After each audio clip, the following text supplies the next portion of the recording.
بسم اللہ الرحمن الرحیم۔ السلام علیکم۔ پروگرام اختلاف رائے کے ساتھ میں ہوں Iftikhar Kazmi. D G I S I کی تقرری کا معاملہ ٹیکنیکل تھا یا بات کچھ اور تھی؟ یہ مسئلہ تقریباً سارٹ آؤٹ ہونے کو ہے۔ وزارت دفاع کی جانب سے نئے D G I S I کی تقرری کے لیے نام وزیر اعظم آفس بھیج دیے گئے ہیں اور وزیر اعظم کی منظوری کے بعد کسی بھی وقت نئے ڈی جی آئی ایس آئی کا نوٹیفیکیشن کر دیا جائے گا۔ اس سے پہلے فواد چودھری نے بھی ٹویٹ میں کہا تھا کہ عمران خان اور army chief general Qamar Javed Bajwa کے درمیان نئے D G I S I کی تقرری پر مشاورتی عمل مکمل ہو گیا ہے اور نئی تقرری کا عمل بھی شروع ہو چکا ہے، لیکن یہ معاملہ بہت سے سوالات چھوڑ چکا ہے۔ بہت سے لوگ یہ کہتے ہیں کہ D G I S I کی تقرری کا مسئلہ صرف پروسیجرل ایشو نہیں تھا، طریقہ کار کا اختلاف نہیں، نہ ہی یہ کوئی ٹیکنیکل ایشو تھا، لیکن جو موقف حکومت نے اس پر 5-6 روز بعد اختیار کیا اس موقف پر لوگ یقین نہیں کر رہے۔ وہ موقف خاصا کمزور سمجھا جا رہا ہے۔ پرائم منسٹر اور آرمی چیف کی ملاقات کی بہت سے لوگ بہت سی اندرونی کہانیاں سامنے لا رہے ہیں اور یہ تاثر دیا جا رہا ہے کہ خان صاحب نے وزیر اعظم آفس اور اپنے اختیارات کو منوا لیا ہے۔ اب اس معاملے کو ایک ٹیکنیکل ایشو قرار دے کر سارٹ آؤٹ کیا جا رہا ہے، لیکن یہ معاملہ بہت سے تجزیہ نگاروں کے نزدیک ٹیکنیکل ہرگز نہیں ہے۔ اس کے بہت سے پہلو ہیں۔ اگر یہ معاملہ صرف ٹیکنیکل ہوتا تو پرائم منسٹر کو یہ نہ کہنا پڑتا کہ وہ ربر سٹیمپ وزیر اعظم نہیں ہے، اور یہ بات انہوں نے اپنے وزراء اور یعنی کابینہ کے سامنے یہ بات کی کہ وہ ربر سٹیمپ وزیر اعظم نہیں ہے اور وہ چاہتے یہ کہ جنرل فیاض حمید کچھ عرصہ اور گزارے۔ اگر یہ معاملہ صرف ٹیکنیکل تھا تو اسے 6 روز میں یہ تکنیکی خامی اس پہ دور کیوں نہیں کی جا سکی؟ پرائم منسٹر اور وزراء نے اس پر اس وقت تک لب کشائی کیوں نہیں کی؟ سب خاموش تھے، سب ڈرے تھے، سہمے تھے کہ پتہ نہیں کیا ہوا ہے، سب خاموش تھے۔ 6 روز تک سبھی خاموش رہے اور جب تک وزیر اعظم اور آرمی چیف کے درمیان ملاقات نہیں ہوئی اور شاید اس ملاقات میں اس بات کا فیصلہ ہو گیا کہ اس معاملے پر وزیر اعظم جو پوزیشن لینا چاہے وہ لے لے، اس ملاقات کے بعد ہی مین اسٹریم میڈیا پر یہ ساری گفتگو زیر بحث آئی۔ اس سے پہلے یہ سوشل میڈیا پر ڈسکس ہو رہی تھی، وی لاگر اس پر بات کر رہے تھے۔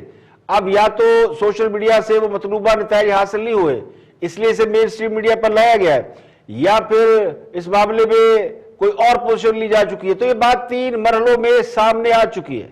پرائم منسٹر اور آرمی چیف کی ملاقات، وفاقی کابینہ کے سامنے وزیر اعظم کا خود کو طاقتور وزیر اعظم کے طور پر پیش کرنا اور اس کے بعد عوام کے سامنے یہ معاملہ ایسے پیش کرنا کہ دراصل پرائم منسٹر ہی اصل طاقت اور اتھارٹی ہیں۔ اگر ان تینوں مرحلوں پر غور کیا جائے تو یہ پتہ چلتا ہے کہ اس کا موٹو بھی کچھ اور تھا۔ اب خان صاحب یعنی پرائم منسٹر عمران خان انتخابات سے لے کر 2018 کے الیکشن سے لے کر اب تک جس گرداب میں ہے وہ ہے لف سلیکٹڈ، وہ اس سے چھٹکارا ہی حاصل نہیں کر سکے۔ یعنی 3 سال ہو گئے حکومت کو، اگلے الیکشن تقریباً قریب آ چکے ہیں، اس کے باوجود 2018 کے الیکشن کو اب تک بڑی سیاسی جماعتیں تسلیم نہیں کرتی۔ اب بڑی سیاسی جماعتیں وہ ہیں جو اپوزیشن میں ہیں، ان کے پاس عوام کا اچھا خاصا مینڈیٹ ہے، اور اگر اسے بھی جوڑیں تو یہ تقریباً اتنا ہی مینڈیٹ ہے جتنا خان صاحب کے پاس ہے، بلکہ خان صاحب سے کچھ زیادہ ہی ہے۔ خان صاحب 2/3 اکثریت کے ساتھ پرائم منسٹر نہیں بنے، بلکہ چند اتحادی جماعتوں کا اگر ساتھ نہ ملتا یا اتحادیوں کو ان کے ساتھ نہ جوڑا جاتا یا ان کو چند سیٹیں جو دلائی گئی تھی جن کے بارے میں اپوزیشن یہ کلیم کرتی ہے کہ وہ دلائی گئی، تو ان کی حکومت ہی نہ بنتی۔ تو 3 سال بعد جن پر سلیکٹڈ کا الزام ختم نہ ہو سکا، اور یہ ایک پہلو ہے۔ اس کے بعد دنیا بھر میں اس تاثر کا پھیلنا کہ وہ اپنے فیصلوں میں آزاد نہیں ہے، جسے عرف عام میں کہتے جی پپٹ یا کٹ پتلی، تو اس سے زیادہ اذیت کی بات ان کے لیے ہو نہیں سکتی تھی۔ تو اس سے چھٹکارا کیسے حاصل کیا جاتا؟ تو گمان یہ ہے کہ اس ہائبرڈ نظام کا تاثر ختم کرنے کے لیے وہ ایسی قوتوں کے سامنے کھڑے ہونے کا تاثر دے رہے ہیں جن کی وجہ سے وہ خود کو کمزور وزیر اعظم سمجھتے ہیں یا دنیا انہیں کمزور وزیر اعظم سمجھتی ہے۔ تو بہت سے لوگ یہ سوال کرتے ہیں بلکہ الزام لگاتے ہیں کہ یہ ہائبرڈ نظام حکومت چل رہا ہے، یعنی فرنٹ پہ کچھ اور ہے اور حکومت چلانے والے کچھ اور ہے۔ خود اس تاثر کو خان صاحب اور ان کے وزراء نے عوام کو دیا۔ جب خان صاحب بہت سے باتوں پہ خود کہتے تھے کہ میری اجازت سے مل رہے ہیں، مجھے بتا کے مل رہے ہیں، تو اسی سے لگتا تھا کہ خان صاحب نے ان کو یہ مینڈیٹ دیا ہوا ہے یا یہ مینڈیٹ ان کے پاس ہے، خان صاحب کو صرف بتا دیا جاتا ہے.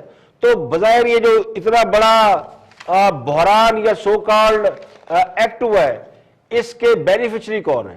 تو دیکھا جائے تو خان صاحب اس کے بینیفیشری ہے، جو اپنی رٹ منوانے کے لیے یا اپنی طاقت منوانے کے لیے ڈٹ گئے ہیں. لیکن اس بات کا اعلان وہ اس وقت تک کیوں نہیں کرتے جب تک آرمی چیف سے ان کی ملاقات نہیں ہو جاتی؟ اس سے پہلے تو کوئی وزیر جا رہا تھا، مذاکرات ہو رہے تھے، روٹ بنانے کے سلسلے جاری تھے، اور نوٹیفیکیشن اور تقرری کی وجہ سے ملک میں ایک بحرانی کیفیت پیدا ہو گئی تھی، اور پھر اس کو 5-6 روز تک طول دینے کا مقصد اس کے سوا اور کیا ہو سکتا تھا کہ مطلوبہ نتائج حاصل نہیں ہو رہے تھے.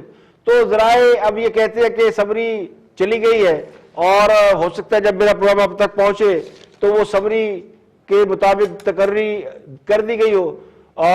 لیکن اس میں ایک اور جو اہم پہلو ہے کہ سارے معاملے میں یہ تقرری کے لیے جو سمری بھیجی گئی ہے یہ وزارت دفاع کی جانب سے بھیجی گئی، اور ہمارے وزیر دفاع پرویز خٹک ہے تو ماشاءاللہ وہ 4-5 روز تک اس پورے سینیریو میں سے غائب تھے. یعنی 6 اکتوبر سے 11 اکتوبر تک کیا سرائیاں ہوتی رہی، تو وزیر دفاع کا نہ کوئی سٹیٹمنٹ سامنے آیا، نہ انہوں نے اس کے اوپر اپنی پوزیشن لی. تو اب لوگ سوال اٹھاتے ہیں کہ کیا وہ بھی صرف علامتی وزیر دفاع ہے، اور وزارت دفاع بھی ان کے پاس ہے جن کے پاس وزارت خارجہ ہے. اب وزیر اعظم کو جو سمری بھیجی گئی اس میں 3 نام شامل ہیں، لیکن یہ بات بڑی حد تک طے ہو چکی ہے. جو ذرائع کہتے ہیں کہ جو نام DGISI کے لیے اناؤنس ہوا ہے اسی کا نوٹیفیکیشن ہوگا. اب اس اقدام کے یعنی اس پورے اگر تجزیہ کیا جائے صورتحال کا، اس بحران کا، تو لگتا یہ ہے کہ اس کے 2 پہلو ہیں. ایک موقف یہ ہے کہ خان صاحب نے فوج کو وزیر اعظم سے مشورے کا پابند بنا دیا ہے، اور دوسرے وہ جو یہ کہیں گے کہ فوج نے اپنی مرضی کا DGISI لگوا لیا ہے. تو اس سے ایک بات اور سمجھ لینی چاہیے کہ DGISI کو تبدیل کرنے کا اختیار آرمی چیف کے پاس ہے، تو انہوں نے ہی تبدیل کیا ہے، اور نئے DGISI کا نوٹیفیکیشن کرنے کا اختیار پرائم منسٹر کے پاس ہے. تو پھر رولا قاعدہ ہے. اب اخبارات میں جو حوالے سے اندرونی کہانیاں شائع ہو رہی ہیں ان کے مطابق وزیر اعظم نے وفاقی کابینہ کو یہ بتایا کہ یہ پروسیجرل غلطی تھی، لیکن ضابطے کی کوتاہی سے انہوں نے آگاہ نہیں کیا، جس کی وجہ سے فوج اور ISI میں ہونے والی حالیہ تقرریوں پر تنازع پیدا ہوا ہے. لیکن پرائم منسٹر نے اپنی کابینہ کو یہ بتایا کہ وہ چاہتے تھے کہ ملک کو درپیش بیرونی چیلنج کے تناظر میں اور افغانستان کی صورتحال کے پیش نظر ISI کے موجودہ چیف عہدے پر بدستور کام کرتے رہے. تو ذرائع کے حوالے سے اسٹوری میں بتایا گیا کہ پرائم منسٹر نے اپنی کابینہ کو کہا کہ گھبرانا نہیں. پرائم منسٹر کا کہنا تھا کہ وہ آرمی چیف کے کردار اور فوجی اسٹیبلشمنٹ کے ان کی حکومت کی حمایت کا اعتراف کرتے ہیں. انہوں نے یہ مانا کہ ان کی آرمی چیف سے ملاقات ہوئی اور اس کے بعد بھی ملاقات ہوگی. انہوں نے کہا کہ وہ چاہتے یہ تھے کہ لیفٹیننٹ جنرل فیض حمید کچھ دیر عرصے کے لیے اپنا کام جاری رکھیں، لیکن وزیر اعظم نے کابینہ کو بتایا کہ اس معاملے میں ظاہر ہے کہ وہ لا علم تھے یا ان کو علم نہیں تھا. ان کا کہنا تھا کہ نئے ISI چیف کو صورتحال سمجھنے اور رابطے قائم کرنے میں وقت لگے گا، آئندہ چند ہفتے بڑے اہم ہے. تو وزیر اعظم کا کہنا تھا کہ معاملہ طے ہو جائے گا، پریشانی کی کوئی بات نہیں ہے، اور وہ صرف یہ چاہتے تھے کہ وہ 3-4 ہفتوں تک اور کام جاری رکھے. تو شاید اس لیے نوٹیفیکیشن جو ہے اس کو ڈیلے کیا گیا. لیکن بہت سی باتیں جو کہ جس میں خود بتایا ان کے ساتھیوں نے کہ پرائم منسٹر نے کہا کہ وہ کوئی ربڑ سٹیمپ وزیر اعظم نہیں ہے اور وہ ظاہر رولز کو فالو کرنا پڑے گا، تو رولز کو فالو کر لیا گیا ہے. اب ظاہر ہے اس غلطی کو دونوں طرف سے مان لیا گیا ہے اور رولز پر عمل شروع ہو گیا ہے، اور نئے DGISI کی تقرری آج کل یا کسی بھی وقت ہو جائے گی.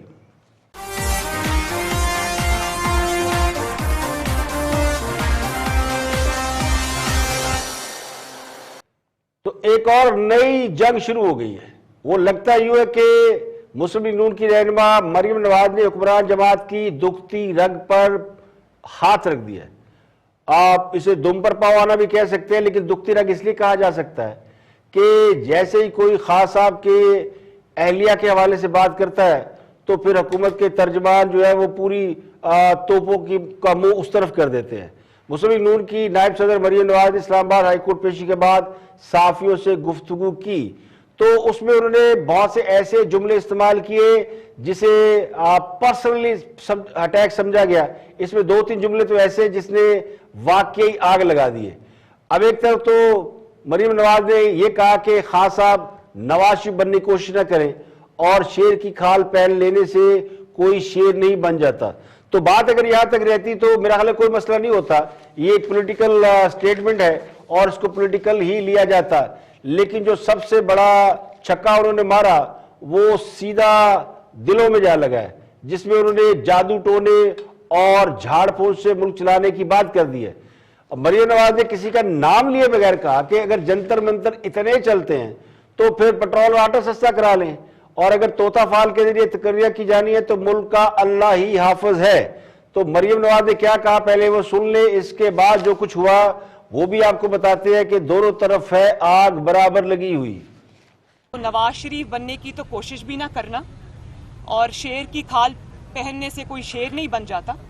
عمران خان صاحب نہ وہ آئینی وزیر اعظم ہے نہ وہ منتخب وزیر اعظم، کیونکہ ان کے پاس نہ مینڈیٹ ہے عوام کا، نہ ان کے پاس عوام کا ووٹ ہے، نہ ان کی کوئی اخلاقی حیثیت ہے، نہ ان کی کوئی آئینی حیثیت ہے۔ بجائے اس کے کہ آئین اور قانون کے تحت معاملات کو چلاتا ہو، وہ جادو ٹونا جھاڑ پھونک حساب کتاب کے ذریعے ملک کو چلا رہا ہے۔ ملک کی اہم ترین تقرریاں جو ہے وہ جادو ٹونے سے کرتا ہو، بجائے وزیر اعظم کے جنات وہ تقرریاں کرتے ہوں، جنات ٹائمنگز طے کرتے ہوں، یا پھر وہ جس کو طوطا فال کہتے ہیں وہ نکال کے کرتے ہوں، تو پھر اس ملک کا دنیا میں تماشا بننا جس طرح اب بنا ہے، میرے خیال اس میں کوئی حیرانگی کی اچنبے کی بات نہیں ہے۔ اور میں تو یہ سمجھتی ہوں کہ اگر وہ اتنا ہی ان کا جادو ٹونا سکسیسفل ہے، اتنا ہی کامیاب ہے وہ طریقہ کار، تو وہ پھر آٹا سستا کرو، اس سے چینی سستی کرو، اس سے پیٹرول سستا کرو، اس سے ڈیزل سستا کرو۔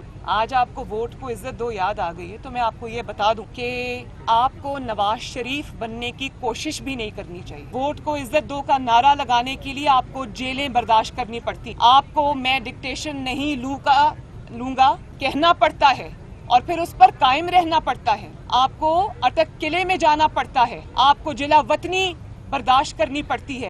تو مریم نواز کے اس بیان کے بعد سوشل میڈیا پر ایک باقاعدہ گولہ باری شروع ہو گئی ہے اور انہیں ٹرول کیا جا رہا ہے، اور دوسری طرف سے بھی جواب آ رہے ہیں۔ اب حکومتی ترجمان جو ہے وہ پوری لاؤ لشکر کے ساتھ چڑھے ہوئے ہیں، اور انہوں نے بھی ساری حدیں عبور کر دی ہے، انہوں نے بھی پورا جواب دیا ہے، بلکہ بدلہ لیا ہے، اور نواز شریف کو نشانے پر رکھ لیا ہے، بلکہ نواز شریف کی حب الوطنی کو نشانے پہ رکھا ہے، اس پر سوال اٹھایا گیا۔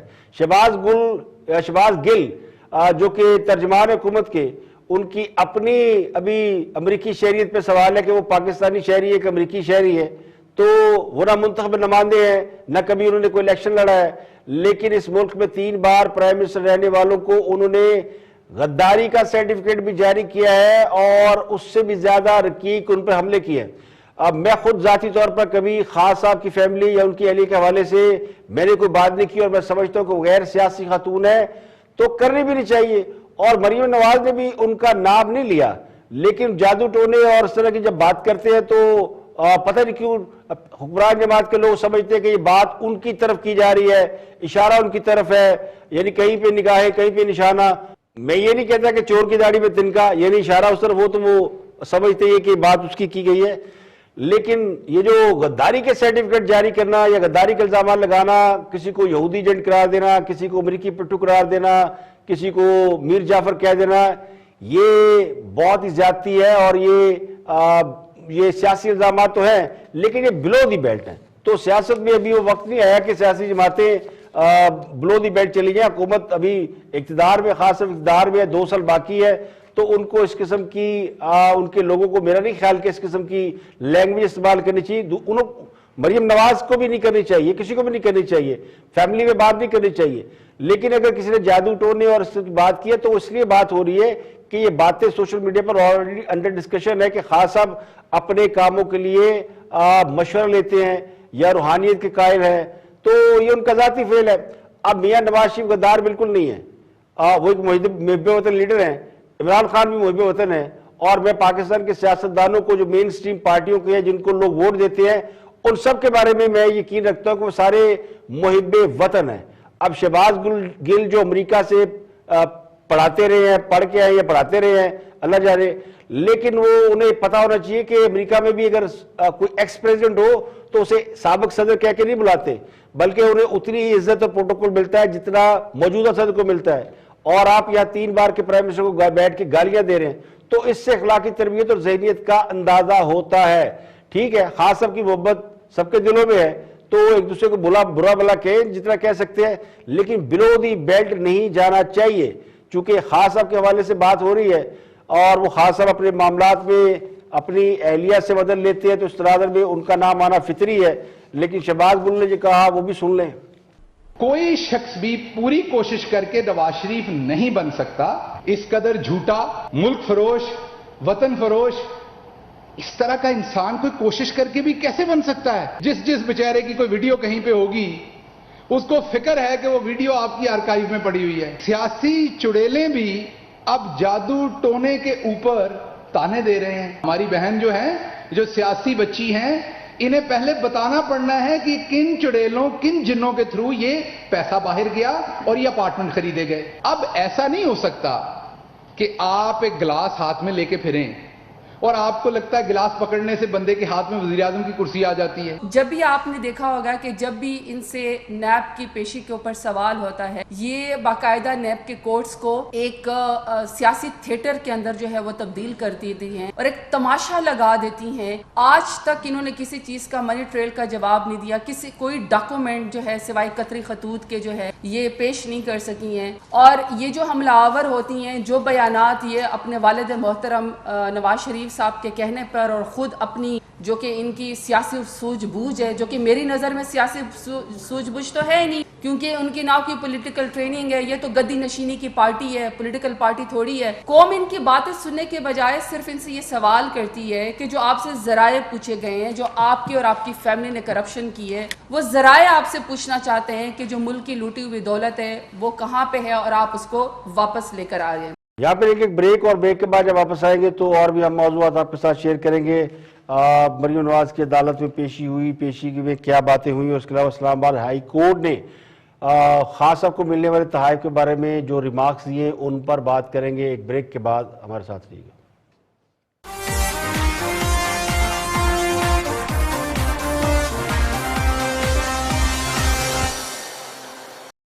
ویلکم بیک، آپ دیکھ رہے ہیں پروگرام اختلاف رائے میں افتخار کاظمی۔ بریک کے بعد حاضر خدمت ہیں، آگے بڑھتے ہیں اور اپنے کچھ دوستوں کی بات کرتے ہیں اس سارے معاملے میں جو کہ ٹاک آف دی ٹاؤن ہے، ہاٹ ایشو ہے، ڈیبیٹ کا سب سے اہم موضوع DGI کے نوٹیفیکیشن کے حوالے سے اس پر گفتگو کر رہے ہیں ہمارے کچھ دوست، دیکھتے ہیں کہ وہ کیا فرماتے ہیں۔ 5 منٹ کا بھی کام نہیں رہ گیا۔ صاحب میں وہی کہہ رہا ہوں کہ یہ بچوں والی باتیں، آپ کے بھی بال سفید ہو گئے ہیں اور میرے بھی ہو گئے ہیں، میں نے چھپائے ہوئے ہیں، ٹھیک ہے نا، اور 40-50 سال آپ کو ہو گئے ہیں، 30 سال مجھے ہو گئے ہیں۔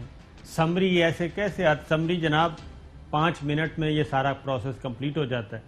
جب آپ نے اپنی مرضی کا آرڈیننس جاری کرنا ہو اور اپنی فیورٹ شخصیت کو ایکسٹینشن دینی ہو تو وہ گشتی مراسلے کے ذریعے سب کچھ ہو جاتا ہے، اور وزراء کابینہ کا اجلاس بھی بلوانے کی ضرورت نہیں ہوتی، اور جو اپنے کام کروانے ہیں، اور یہ جناب وہ فوراً بتایا جاتا ہے کہ جناب گشتی مراسلے کے ذریعے کابینہ سے منظوری لے لی گئی ہے۔ تو یہاں پہ اتنا بڑا مسئلہ ہے اور بتایا جا رہا ہے کہ حل کر لیا جائے گا، تو باتیں تو پھر ہوں گی، اور صورتحال آپ کے بال آپ کے کورٹ میں ہیں، آپ نے حل کرنا ہے۔ دوسری طرف مکمل طور پہ سکون ہے، وہ اپنے پیشہ ورانہ فرائض سر انجام دے رہے ہیں، آج بھی وہ فیلڈ میں تھے۔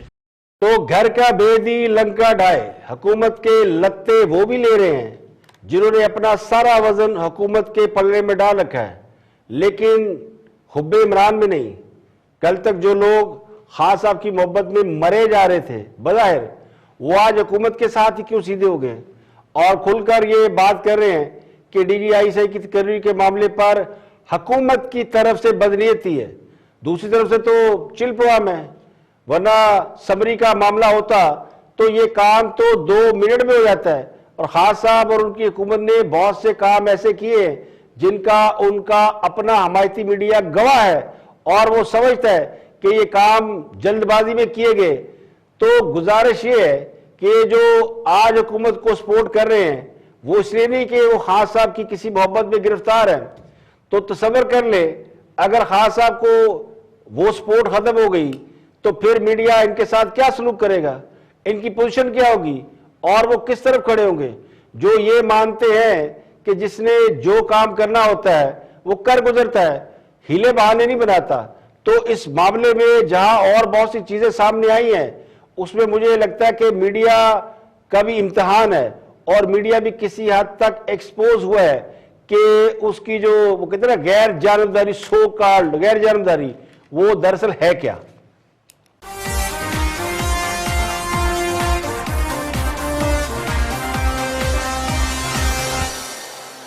اور آگے بڑھتے ہیں, آن دی فرنٹ میں گفتگو کر رہے ہیں کامران شاہد اور ارشاد بھٹی. دیکھتے ہیں کہ وہ کیا فرماتے ہیں اس حوالے سے. Watch this.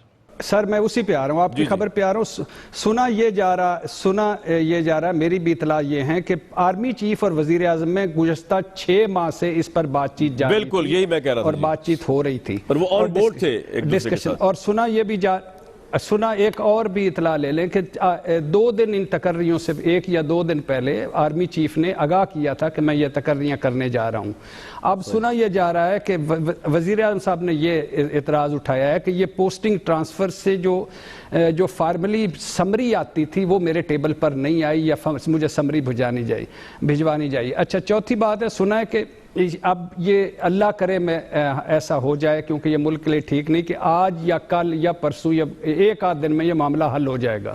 سنا یہ جا رہا ہے کہ بالکل آپ کی خبر درست ہے, اسی طرح ہی حل ہوگا, 99% اسی طرح ہی حل ہوگا جس طرح نام جائیں گے. لیکن جنرل ندیم انجم بھی جو ہے وہ ڈی جی آئی سے ہوں گے. جی. اور یہ بھی آپ کی بات ٹھیک ہے کہ وزیر اعظم کہہ رہے تھے کہ 3 مہینے یا 6 مہینے ان کو 6 مہینے کہہ رہے تھے پرائم منسٹر. یہ پکی بات ہے جی. ہاں, اور اس میں جو بھٹی صاحب سب سے انٹرسٹنگ, سر ایک منٹ, سب سے انٹرسٹنگ بات جس پہ آپ اور میں بات نہیں, تو میں لوگوں کو بتا دوں بھائی بھٹی صاحب نہ میرا سورس نہیں اور میں بھٹی صاحب کا سورس نہیں ہوں, ان کے اپنے سورسز ہیں, میرے اپنے سورسز ہیں. لیکن سب سے انٹرسٹنگ بات بھٹی صاحب میں یہ بتا دوں کہ یہ جو پرائم منسٹر کو اوور نائٹ تھاٹ آیا کہ اس سے پہلے ان کو بتایا بھی جا رہا تھا کہ جنرل فیض نے جانا ہے اور انہوں نے جانا ہے اور انہوں نے آنا ہے, وہ ہم ڈسکس نہیں کر سکتے ادھر کہ ان کو کس طرح تھاٹ آیا. یہ بات صحیح ہے نا, جو تھاٹ ان کو آیا وہ ہم ڈسکس نہیں کر سکتے. اب اس کے بعد آگے چلیں. جی یہ اصل خبر. تو ساری کہانی کھل کے سامنے آ گئی ہے کہ مسئلہ سمری کا تھا ہی نہیں کہ سمری آئی ہے یا نہیں آئی, کوئی پروسیجرل مس ہینڈلنگ ہوئی ہے. نہ ہی اس بات پر کوئی اختلاف تھا کہ ڈی جی آئی ایس آئی کو تبدیل ہونا چاہیے یا نہیں. اب جنرل فیض ابھی ڈی جی آئی ایس آئی ہیں, انہیں 1 سال تک کسی کور کو ہیڈ کرنا ہے اور جب تک وہ کور کمانڈر نہیں رہیں گے, 1 سال تک کور کو ہیڈ نہیں کریں گے تو وہ آرمی چیف نہیں بن سکتے. یہ جو ہمیں عسکری ذرائع ہیں وہ یہ بتاتے ہیں کہ آرمی چیف کے لیے کسی کور کی کمان کرنا ضروری ہے. تو اکتوبر میں ان کی تبدیلی کا مطلب یہ ہے کہ وہ 1 سال اگر کسی کور کو کمان کرتے ہیں تو وہ آرمی چیف کے عہدے کے لیے کوالیفائی کر جائیں گے. اب موجودہ army chief general Qamar Javed Bajwa ان کو اگلے سال نومبر میں یا نومبر کے آس پاس کہیں ریٹائر ہونا ہے. تو یہ ریکوائرمنٹ ہے کہ ان کی جگہ پہ جس نے بھی آنا ہے اس نے کور کمانڈ کی ہوگی. اب اگر ڈی جی آئی ایس آئی موجودہ ڈی جی آئی ایس آئی جو ابھی ظاہر ہے جو فیض حمیدی ہیں, تو اگر وہ 3-4 ماہ اور ڈی جی آئی سے رہتے تو ان کے لیے مشکل پیدا ہو جاتی. تو ٹیکنیکلی تو ان کا تبادلہ ٹھیک ہوا ہے, لیکن سمری اور نوٹیفیکیشن پر جو پنگ پانگ جاری ہے, میں اس حوالے سے اپنا تجزیہ دے چکا ہوں کہ اس موقع کا فائدہ اٹھایا گیا اور اس موقع سے فائدہ اٹھا کر پرائم منسٹر کی اتھارٹی سٹیبلش کرنے کی کوشش کی گئی ہے. اب کہ ہاں صاحب ظاہر ہے وہ کمزور وزیر اعظم کے طور پر چل نہیں سکتے, دنیا انہیں لفٹ نہیں کرا رہی, تو انہیں ذرا مضبوط وزیر اعظم بنانا تھا. ممکن ہے یہ خیال صرف وزیر اعظم کے ذہن میں آیا ہو کہ وہ اس کو اس طریقے سے ایکٹ کر لے, دوسری پارٹی اس میں انوالو نہ ہو. لیکن چونکہ اس کی وجہ میں بتا دیتا ہوں کہ ایسی باتیں سیاستدانوں کے ذہن میں آ سکتی ہیں. سیاستدانوں کا دماغ بڑا چلتا ہے, وہ موقع پہ چوکا لگاتے ہیں. تو آفٹر تھاٹ ہو سکتا ہے, یعنی سوچا ہو کہ ہاں تبادلہ تو ہونا ہی ہے, نئے ڈی جی ایس نے آنا ہی ہے, تو ذرا یہاں پہ اپنی ایک سیاسی شاٹ مار لی جائے. جب سب کچھ طے شدہ تھا اس کے بعد اس پر اتھارٹی کا سوال کھڑا کرنا، اس سے اگر آپ کو سمجھ میں نہ آئے تو صرف ایک اور بات پہ غور کر لیں کہ اس پوری صورتحال کا بینیفیشری کون ہے. یہاں پہ ایک بریک، اور بریک کے بعد واپس آئیں گے اور بھی ہم موضوعات آپ کے ساتھ شیئر کریں گے. ہمارے ساتھ رہیے گا.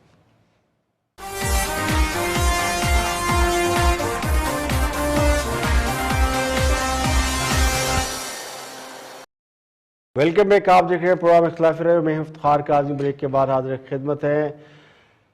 ایک بڑا تنازع تھا پرائم منسٹر کو ملنے والے تحائف کا. اس پر حکومت یہ سٹینڈ لے چکی ہے کہ پرائم منسٹر نہیں بتائیں گے کہ ان کو کون سے تحائف ملے. لیکن اسلام آباد ہائی کورٹ نے آج اس کیس کی سماعت کرتے ہوئے کہا کہ اگر کسی ملک نے پرائم منسٹر کو ہار تحفے میں دیا ہے تو اسے پبلک کرنے میں کیا حرج ہے. اب پرائم منسٹر کو ملنے والے تحائف کے بارے میں حکومت بتائے گی نہیں بتائے گی. پھر حکومت نے عدالت سے مہلت مانگ لی ہے.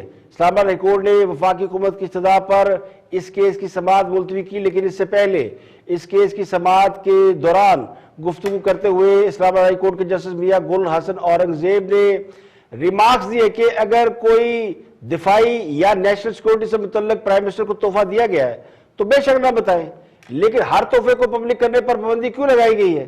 جسٹس میاں گل حسن اورنگزیب نے یہ بھی کہا کہ حکومت دیگر ممالک سے ملنے والے تحائف نہ بتا کر کیوں شرمندہ ہو رہی ہے. آخر ایسے کون سے تحائف ملے ہیں جس کو چھپایا جا رہا ہے. حکمرانوں کو ملنے والے تحائف ان کے نہیں بلکہ عوام کے ہوتے ہیں. اگر کسی کے پاس کوئی عوامی عہدہ نہ ہو تو کیا عہدوں پر بیٹھے لوگوں کو تحائف ملیں گے؟ تو یہ بڑا سوال تھا جو پوچھا گیا. اب اس پر ریمارکس اور بھی دیے گئے. عدالت نے یہ بھی کہا کہ حکومت کیوں ان تمام تحائف کو جو انہیں ملتے ہیں as a representative of Pakistan انہیں میوزیم میں کیوں نہیں رکھا جاتا. گزشتہ 10 سال میں جو بھی تحائف ملے ہیں وہ پبلک کر دیں. اب حکومت یہ بھی بتائے کہ جو تحائف ملتے ہیں پرائم منسٹر کو یا اور لوگوں کو کیا کبھی اس کا FBR سے تہمینہ لگوایا گیا کہ وہ کتنی مالیت کے ہیں. تو اس پر حکومت کی جانب سے اسسٹنٹ اٹارنی جنرل نے جواب دیا کہ یہ ہائیبرڈ وار فیئر کا زمانہ ہے، کچھ لوگ تحائف پر بھی ویڈیو بنا لیں گے. تو عدالت نے کہا کہ آپ آج کے دور میں معلومات تک رسائی کیسے روک سکتے ہیں.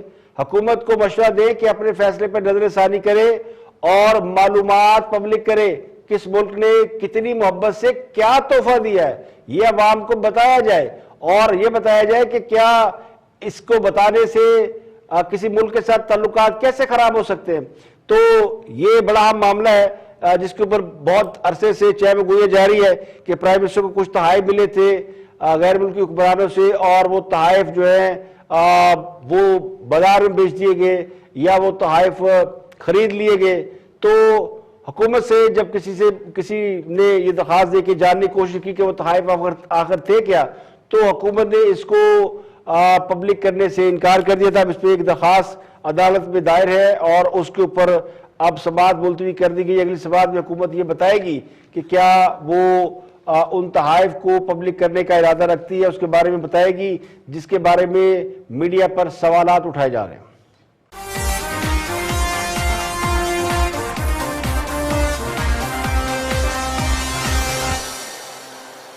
اور مولانا فضل الرحمان نے یہ کہا کہ لیفٹیننٹ جنرل آرمی چیف کے حکم کا پابند ہوتا ہے، جبکہ وزیر اعظم غلط چیز پر جاہلانہ انداز میں کھڑے ہیں. مولانا فضل الرحمان PDM کے سربراہ ہے اور انہوں نے ڈاکٹر قدیر کی رہائش گاہ پر ان کے اہل خانہ سے تعزیت کرنے کے بعد میڈیا سے بات کی اور اس بات کا انکشاف کیا کہ لمحہ بلمحہ صورتحال بدل رہی ہے. بڑی عقل مندی سے ان حالات سے نکلنا ہوگا. آئین کے مطابق فیصلے کریں گے تو مشکل پیش نہیں آئے گی. فوج ہی وہ واحد ادارہ ہے بلکہ پاکستان کی واحد امید ہے جو کہ منظم اور ایک مضبوط ادارے کی شکل میں. تو مولانا نے کیا کہا تھا، ان کے خیالات بھی سن لیں. ہمارے ہاں فوج ایک واحد منظم ادارہ ہے جو عوام کی ایک آخری امید ہوا کرتی ہے. اس حوالے سے جو بدقسمتی سے ملک کا حکمران کہلایا جاتا ہے جو ہماری نظر میں نہیں ہے کہ جہاں اس نے پورے ملک کو برباد کیا ہے، معاشی لحاظ سے برباد کیا ہے، عام آدمی جو ہے وہ کرا رہا ہے، اسی طرح